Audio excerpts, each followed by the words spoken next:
Hi friend, कैसे हैं आप दोस्तों। अब जबकि आयोग ने अपना रिवाइज कैलेंडर जारी कर दिया है तो एक प्रश्न ट्रेंड कर रहा है कि पीसीएस और आरओ एआरओ प्री और मेंस में सफलता प्राप्त करने के लिए हमें कितने घंटे की पढ़ाई करनी चाहिए। इस प्रश्न का सीधा सा उत्तर है कि घंटे काउंट करके पढ़ाई करने से यदि एग्जाम में सफलता प्राप्त की जा सकती तो अधिकांश परीक्षार्थी इस एग्जाम को आसानी से क्वालिफाई कर लेते हैं। किसी भी एग्जाम की सफलता प्राप्त करने के लिए कई कारक जिम्मेदार होते हैं, जैसे आपका बेस कितना स्ट्रांग है, दूसरा संबंधित एग्जाम के सिलेबस के अकॉर्डिंग आपने एथेंटिक और उचित अध्ययन सामग्रियों का चुनाव किया है कि नहीं, तीसरा आप जो पढ़ाई कर रहे हैं उसमें कंटिन्यूटी है कि नहीं, और चौथा जो सबसे बेहद महत्वपूर्ण है, आप में आत्मविश्वास है कि नहीं, अर्थात आपको अपनी क्षमताओं पर भरोसा है या नहीं।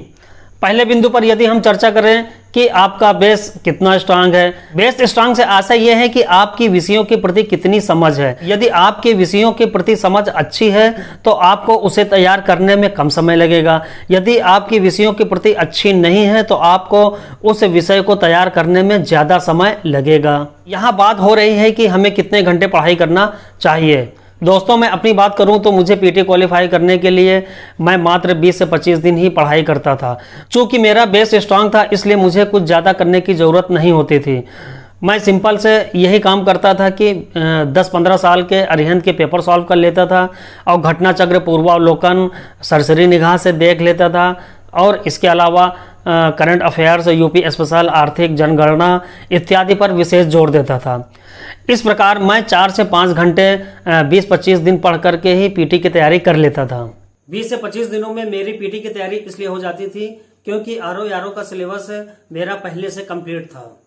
दोस्तों, जो लोग कंटिन्यू मेंस दे रहे हैं इसीलिए वो 20 से 25 दिन की पढ़ाई करके ही पीटी आसानी से क्वालिफाई कर लेते हैं। यदि फ्रेशर की बात करें जो अभी अभी तैयारी करना स्टार्ट किए हैं तो उनको पूरा सिलेबस समझकर तैयार करने में काफ़ी ज़्यादा समय लगता है, लेकिन एक बार अच्छी तरह समझकर पूरा सिलेबस तैयार कर लेने के बाद आपको उसके बाद कुछ ज़्यादा करने की ज़रूरत नहीं होती है, आपको सिर्फ रिवीजन ही करना होता है।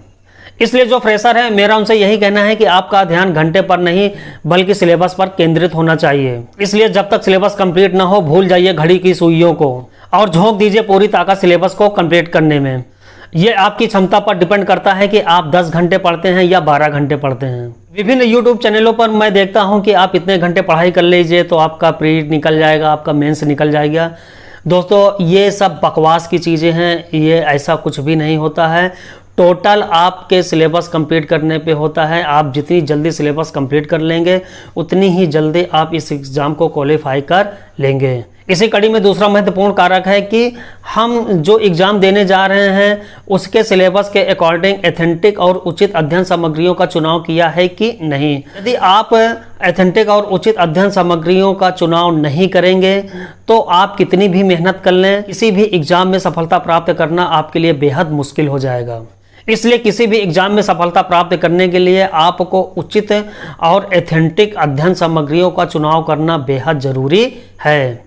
तीसरा कारक है कि आपकी स्टडी में कंटिन्यूटी है कि नहीं। दोस्तों, यदि आपकी स्टडी में कंटिन्यूटी नहीं है तो आपका किसी भी एग्जाम में सफलता प्राप्त करना असंभव हो जाएगा। कुछ लोगों को मैंने ये देखा है कि वो बड़े जोश खरोश से कुछ दिन तो बहुत ज़्यादा मेहनत करते हैं लेकिन उसके बाद उनका जोश ठंडा पड़ जाता है और वो फिर कई दिनों तक कॉपी किताब नहीं छूते हैं, और ऐसे लोग सालों साल तैयारी करते रह जाते हैं और उनका कुछ नहीं हो पाता है। जैसे ही एग्जाम आया लगे टर टर करने मेढक की तरह।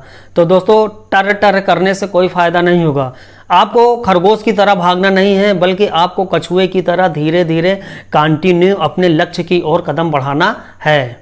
इसी कड़ी में चौथा महत्वपूर्ण कारक है कि आपको अपनी क्षमता पर भरोसा है या नहीं, अतः आपके अंदर कितना आत्मविश्वास है। किसी भी एग्जाम में सफलता प्राप्त करने के लिए आपका कॉन्फिडेंट होना बेहद ज़रूरी है।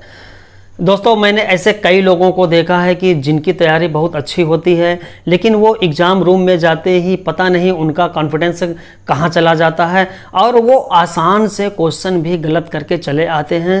परिणाम स्वरूप वो एग्ज़ाम से बाहर हो जाते हैं। इसलिए आप लोगों को अपनी क्षमता पर पूर्ण विश्वास होना चाहिए और एग्जाम रूम में किसी भी प्रकार से अपने धैर्य को नहीं खोना चाहिए। इसलिए मेरा आप लोगों से ये कहना है कि एग्जाम रूम में आप अपने कॉन्फिडेंट को लूज मत होने दीजिए, क्योंकि कॉन्फिडेंस यदि आपका लूज हो गया तो आपकी बरसों की मेहनत पर पानी फिर सकता है। अंत में यही निष्कर्ष निकलता है कि किसी भी एग्जाम में सफलता प्राप्त करने के लिए घंटे काउंट करना जरूरी नहीं है।